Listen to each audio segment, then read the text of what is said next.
Hello friends, welcome back to the session which is focused upon consumer behavior and innovations. While we are trying to understand what are the elements of consumer behavior we should be considering in terms of marketing of innovations, wherein we talked about transaction costs and obsolescence costs and several other elements which are required for us to understand while going ahead and starting from Rogers to Daniel Kahneman and many other contributors whom we refer to as far as the situation goes, and continuously we are taking a paper as the baseline paper for this discussion and dwelling upon as far as our understanding goes, that is Gorville, John T. 2006, Eager Sellers and Stony Buyers, Understanding the Psychology of New Product Adoption, Harvard Business Review, page number 98106. So, now you see the point is that we want to understand how consumers think and how marketers think, and where can we find a common ground for our understanding in terms of things go. We talked about diamonds, how diamond innovation is could be adapted by consumers, and there are several kinds of products wherein consumers they resist. We have been talking about these kind of things, starting from Google Glass to several other kinds of products and Sony Reader, and then we discussed why consumers could not go for that and why people did not go for that, and now we are trying to understand this with reference of behavioral element. So, this bias results in consumers attaching greater importance to the advantages of products they currently own rather than benefits of new ones, the biases which we have been talking about. It also leads company executives to prioritize the advantages of innovations they have created over the benefits of existing products, and that is why we are trying to understand these kind of things, and please continuously refer to my preceding session also. The results are often disastrous. Consumers turn down new products that would actually improve their well-being, and executives struggle to predict these failures. The dual prolonged bias is the curse of innovation, as the author says. Losses loom larger than gains, Daniel Kahneman and Amos Tversky. We are attuned, and these are pivotal important researches. So, this kind of research tell us that we think more of losses, or we wish to avoid losses more as compared to think of gains in our lives. Sometimes it gives you a very big insight about what you actually gained. Once you start listing those kind of things and what you have gained, it's a good exercise, and then one becomes thankful for almost everything what you have in your life. But we are made with loss kind of a thought process, and we want to avoid losses rather than thinking of our gains at the end of the day. And this is very important for as far as understanding behavioral aspects of consumers. So, by applying the endowment effect and the status quo bias, which we have referred to earlier as well, a behavioral framework has been built around the three entities that drive the market potential of any innovation: the new product or technology itself, innovations and behavior change; the consumer who must adopt it, consumers and behavior change; and the company that designs it, companies and behavior change. Now, you see, the successful adoption of an innovation, as author has described, often involves trade-offs. Yes, definitely it does. When consumers, and this trade-off and the perspective around trade-off has to be understood by us as marketers as well as consumers also, I should say, because many a times you want to sell your old car and you are resistant to it. You would understand after this session why you are resistant to this. When consumers invest in innovation, and I also understood that when I started preparing about these kind of things basically. So, when consumers invest in innovation, they gain access to enticing new features, but it often requires them to relinquish certain advantages of their existing product. These trade-offs are not merely perceived as changes in behavior by consumers, they are interpreted as either gains or losses. When a new benefit is introduced to a consumer, they perceive it as a gain, while the removal of the benefit is seen as a loss. So, for example, there are two, and we have taken these examples from the same paper, and it is all pervasive. You can replace electric cars with online education system as well, and then you would realize what consumers gain by going for online education, as we are going for this kind of a thing basically on NPTEL, and why it has become popular, why it is becoming all pervasive. You will immediately get to learn after this, and that is very important and interesting for us to understand. So, for electric cars, for example, what consumers gain by buying? Clean environment, of course, and what consumers lose by buying? There are two easy kinds of demarcations, easy refueling is one of the elements which consumers might lose at this moment, and that is how the demarcation. You can put additional points here as well. E-books, easy portability, and then on the other side they would lose durability. Online education, easy access, but then campus experience. But campus experience somehow for many is not that relevant, and easy access to education is relevant. That is why online education is working at a very large level, and thankfully to your kind of participation, NPTEL is doing exceptionally well. So, consumers view products they own or use regularly as part of their endowment. As a result, they assess innovations in terms of what they gain and lose relative to those existing products. A lifetime of driving petrol powered cars, cooking food with LPG gas, and reading paperback novels has led people to treat those familiar options as the status quo. You can always think in terms of adding on many kinds of things which we have gone through in due course of time, and you keep on replacing things. And I have been advising you strongly, when we are talking of marketing of innovations and innovations in marketing, look around what has changed around us. So, as a result, the losses consumers will incur in switching the electric cars or to electric cars, electric induction cooktops, and scrolling through e-books will have a far greater psychological impact than will the gains from using them. Loss and gain trade-off. And as I said, researchers, especially Kahneman and Tversky, they have told us, they have established the fact, they have found out that we are loss averting people. So, consumers overvalue losses by a factor of roughly 3, that is where Gorville comes in. So, it is not enough for a new product simply to be better, unless the gains far outweigh the losses, consumers will not adopt it. So, executives are also biased in favor of new products, and here comes the marketer's perspective. Up till now we have been talking in terms of consumers and behavioral change.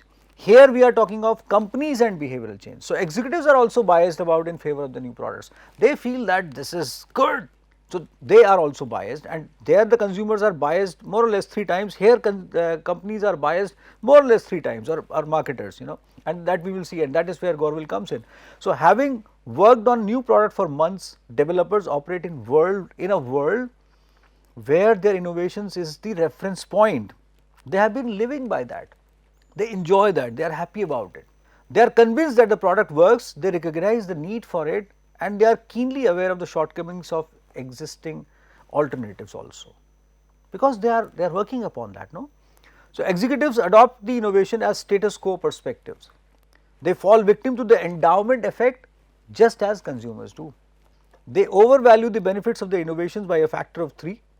Like consumers, executives are also unaware of their bias. You see, that is how we progress from Rogers stage to this kind of a stage, wherein psychological biases now are being considered as the mainstay in understanding this kind of a thing basically. So, many products fail because people irrationally overvalue the benefits of the goods they own over those they do not possess. I would not repeat MS Office 365 example now, no, that would be too much from my side. Executives meanwhile overvalue their own innovations. This leads to a serious clash. In fact, there is a mismatch of 9:1 or 9 times between what innovators think consumers want and what consumers truly desire for. This is where author takes us to. Very interesting kind of a description. Consumers are usually skeptical about a new product's performance, unable to see the need for it, satisfied with the existing product many a times, and quick to see what they already own as the status quo. There is no watch better than my watch in this world. You must have heard people saying this many a times. This system, my old car is the best car. My old shoe is the best shoe. We all are driven by these kind of things. People like me definitely are driven by such kind of things. So I am those kind of consumers, yes, of course. Probably for me kind of people, for my kind of thought process, it can be more than 3x also, just on the lighter side. So, companies are often convinced that the innovation works, likely to see a need for the product, dissatisfied with the existing substitutes, and set on viewing the innovation as the benchmark. When I look at myself with the perspective of not using any social media avenue, Where do I fall in 3x or 10x? I don't know basically, but that is how things are. Resistance is too high. I still want to write, I don't even want to mail somehow. That is on the lighter side and my individual choice. I do not subscribe to this for anyone else, although I am a marketing professor and teach digital marketing, but here is I am talking as an individual. So, now you see consumers overweight the incumbent products benefit by a factor of 3, as author have found out in terms of their researches, his team's researches, or kind of through longitudinal understanding. And on the other side, the paper talks about that companies overweight the new products benefits by a factor of 3 on this side as well. On an average, some calculation has been made, making it 9 times, 3 times, 3 times, 9 times. So, and how to balance this? See, companies create value through product change, but they capture that value best by minimizing behavior change. So, that results in a simple but powerful matrix. The more companies change how products work, the more behavior change they demand from consumers. While companies can create value through product changes, they can capture it most easily by minimizing the need for consumers to change. The dynamic leads to 4 types of innovations, which is a good matrix which evolves. But here I would go for introducing an element to you. You see, there are several other researches which are very useful for us to understand in terms of why consumers resist, how people think, endowment perspective, or let us say status quo perspective, or let us say loss aversion perspective. You see, we have been, human behavior is one of the most sought after subjects in this world. People have been continuously working on this subject for understanding humans, and definitely it would be one of the most important subjects ever, which would remain sort of a mystery for many people in times to come, because behavior would keep on changing and newer understanding would be required in almost every case. But the point here is that somehow we must find out clue towards towards developing our understanding while putting up an innovative perspective in terms of marketing, for marketing of innovations towards consumers, so that easy adaptability can come in and we become successful at large. Now, that parameter, if coincides with reference to how consumers would come closer and how close we can go to the consumers, that would solve the purpose. For that matter, we must have our minds open. We should be very flexible. Our approach should be that in entirety we should take things in a simplified manner. Many a times when I look into consumer behavior researches, I realize that we have been working very hard. We have very good contributions from so many good researchers in terms of consumer behavior understanding or behavioral understanding of human beings. But as a student, I sit back, or just step back and then look at things, that why shouldn't I be starting from looking at things in a simplified manner actually. Brain is a very complex kind of a system, but then why shouldn't I be looking into a simplest of the things basically and looking at things with a fundamental kind of a perspective. So, this can also be an approach which I am personally utilizing, not denouncing anything, but understanding from all the great researches which have been contributing to my understanding, and then stepping back and looking at things with a very simple kind of a perspective and generating focal point of meeting that understanding with the consumer's perspective and understanding. That is where I wish to take you in terms of my submission to you. Now, again going back to the author has given us a matrix wherein on the vertical axis there is a degree of behavior change required, high to low, and then high and low on two ends, and degree of product change required and low and high on both the ends. So, now the 4 quadrants represent easy sell, sure failures, long hauls, and best is smash hits. So, wherein significant product changes, limited behavior change, that is an ideal kind of a situation which somehow you do it and it is easily adapted, because lot of behavior resistance would not be there because behavioral change is not required there. So, it is a good kind of a deal. So, that is how things are. And then long hauls wherein significant product and behavior changes are required, which is a long term kind of a perspective, which takes some time for adaptability to come in, and that probably comes in and stays there as well in many cases, and people do not change so easily as far as the whole scenario goes. Sure failures, as author talks about, and definitely author would have understood several these kind of quadrants with reference to several kinds of stories and narratives and examples which would have been observed while writing this kind of a thing. So, limited product change, significant behavior change. Obviously, it's quite important for us to understand that if we expect someone to change behavior dramatically, then it would be slightly difficult for consumers to do that. And then easy sells, limited product changes and behavior changes, kind of both limited kinds of things basically. So, a slow progression. This is observed in first step when we are innovating upon the products. The first step we take on kind of very genuinely initial steps of innovation which we introduce in different kinds of products. This easy sells, that definitely comes there many a times, and smash hits, it's the situation which we are looking for. Things come in, behavioral change is not required, and many a times they say it's user friendly, it's consumer friendly, it's consumer easily adaptable by the consumers and so on, and suddenly our lunch packets are replaced by burgers and somehow those kind of things. So, easy adaptability is there, somehow customer does not have to go for a larger behavioral change. Aloo tikki burger. So, aloo tikki is definitely there, and now it is in the form of the burger. So, you were consuming aloo and paratha, now you are having aloo tikki burger. Good thought, not so near to what we are discussing, but definitely good thought, and that is why McDonald's is doing well.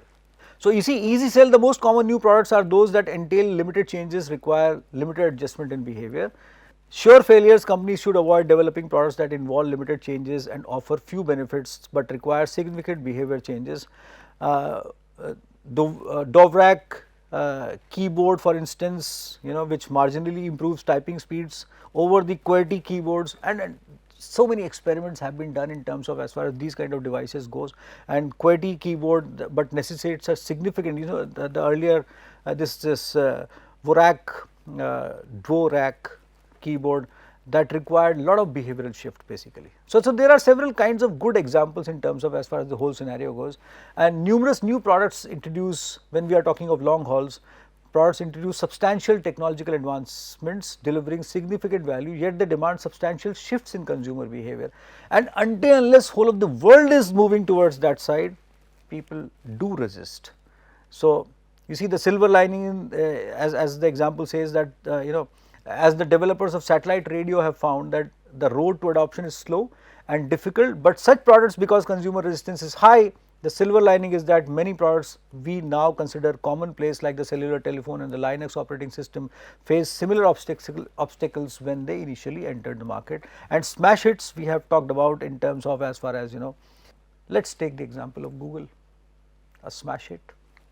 And look at these products. We have been talking about such products. I have talked about Karma as well, I have talked about Netflix as well, Spotify is good, and we have talked about that as well. So, the products mentioned below fall into which of the categories? Easy sells, sure failures, long hauls, smash hits, as we discussed earlier. Try to do this exercise, try to put up categorization what we have these products under the categorization what we have discussed up till now, and think in terms of that. As a consumer, were you resistant to these products? How far and why? To what extent? And today, have you adapted them completely? In what time? If you took time, then it is long haul. If you took lesser time and lesser behavior change, then it falls in a different category, and so on. I would briefly mention theory of diffusion here, and because I said Everett Rogers is a big contributor as far as the scenario goes.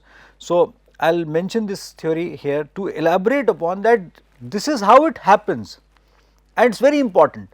Now, this here is 2.5% sort of, wherein innovators are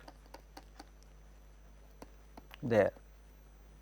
Then it is 13.5%, this is early adapters, it is 34%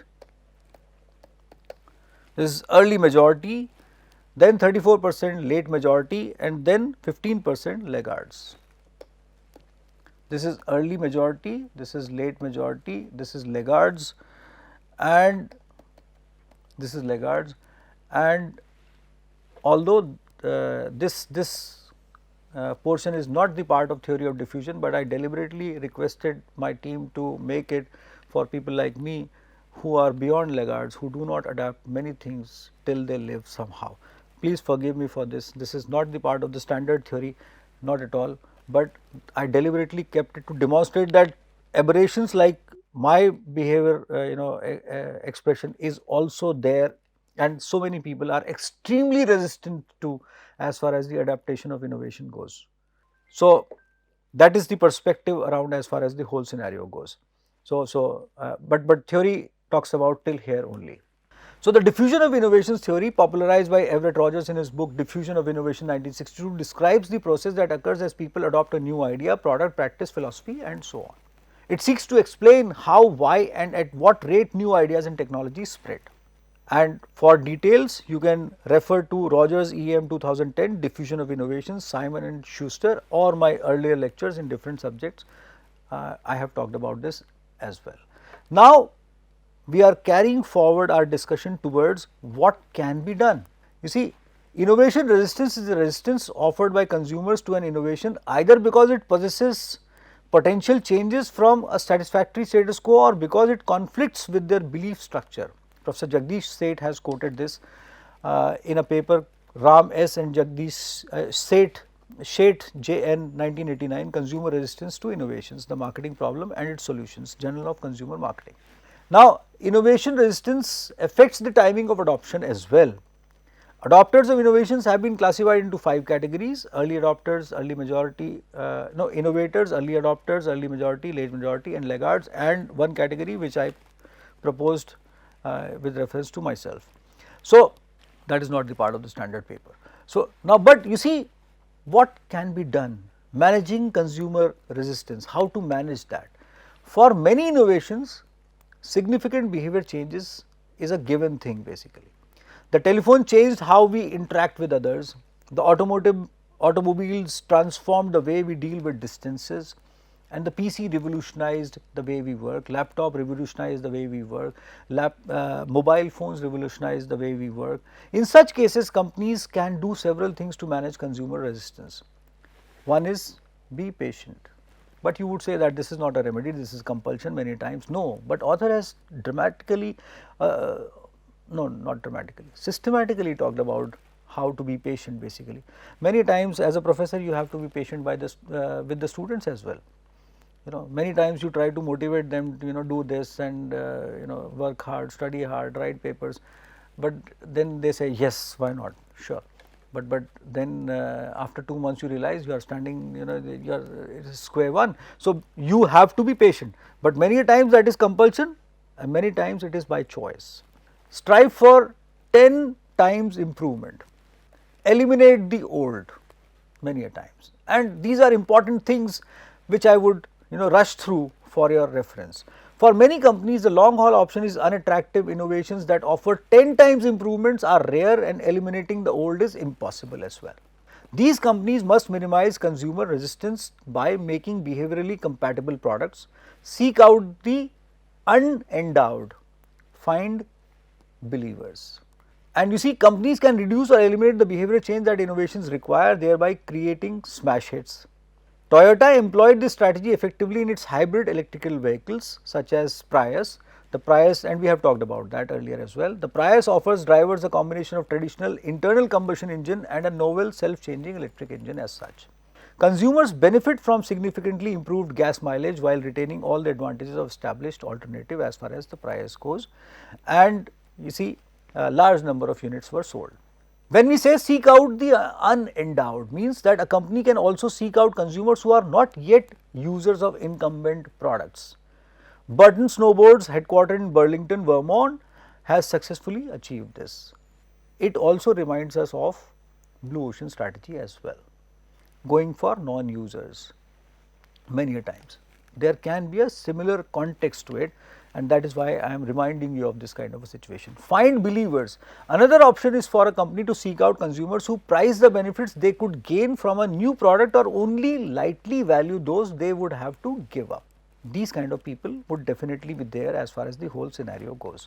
Now, you see, what we are trying to find out here is, and one very important thing which I want you to be reminded of, that the prime thing which researchers have been talking about and the most important contributions which have been done for developing our understanding in relation to this subject, marketing of innovations with reference to consumer behavior, understanding of consumer behavior, is that we are loss averting people, we are driven by endowment effect and status quo biases. That can be, I would not say broken, but that can be overcome by going for multi-fold improvement as far as the products and services and a combination goes. That would convince the consumer to adapt the product largely, and that is why the author has talked about being patient and going for, while going for improvements, being patient and strategically orienting the consumers towards those kind of things in genuine progression, because here progression and marketing process augmentation has to be a continuous companion of what I am talking about, because if you do not do that, then competition would come in with an alternative from somewhere, and you would have realized that there are many products which have been launched, people are waiting for those products to be adapted somehow, and while they are waiting for those products to be adapted, some competition with an improved or a different kind of a product comes in satisfying the same need, and they capture the market, and that is easily adapted somehow. So, we do not have to go for that, we have to somehow go for a progression while being patient and continuously introducing those improvements and taking the final levels of improvement to the 10 times basically.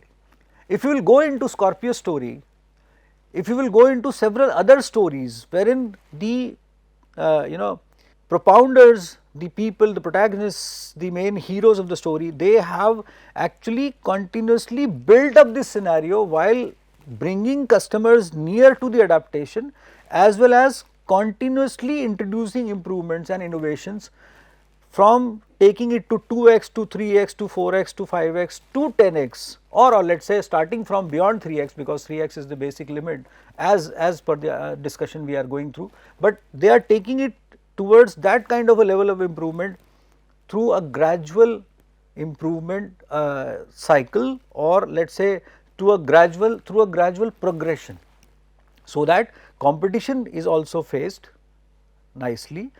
The product is introduced in the to the customers and prospective customers, while non-users are also being roped in, and awareness level is continuously being generated as well, and somehow the elimination of the older products can also be done if you are progressing this way, and ultimately when you reach to that 10x through this kind of I would not say sublime, but a progressive kind of an introduction of innovation in different kinds of stages while focusing upon innovations in the marketing process, then the story would be in your favor as a marketer, and consumer would not resist to that levels basically.